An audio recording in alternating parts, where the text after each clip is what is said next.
A woman from China who thought she found love online says her so-called Romeo stole her heart and her money. She has now traveled all the way to Toronto to find him. Travis Danraj has this CBC News Toronto exclusive. We can only tell you her first name, Susie. She is here from China on a search for answers. I came to Canada full of hope to marry him. Unfortunately, I couldn't find him.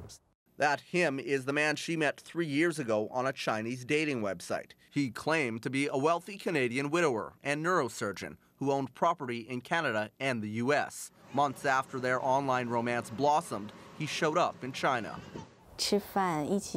We did have dinners, and all of the dinners he paid the bills. A few days later, the conversation shifted. He did ask me about my financial situation, including my job, including my income, how I spend my income, how much asset do I own. Weeks after he left Susie, she got a frantic call. He told her he was in a car accident, had killed someone, and needed money fast. The total amount of money that I gave him is $300,000 Canadian dollars.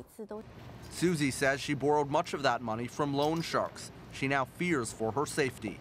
Not only is her heart broken, her trust in anybody is now really shaken.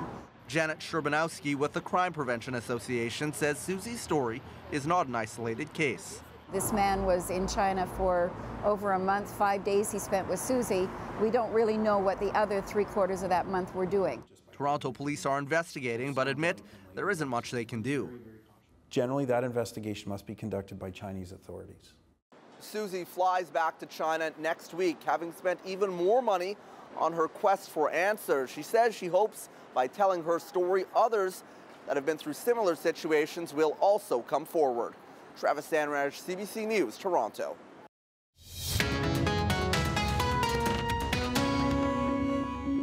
And just a reminder, if you have any stories you'd like us to investigate, you can always send us an email, tonews@cbc.ca.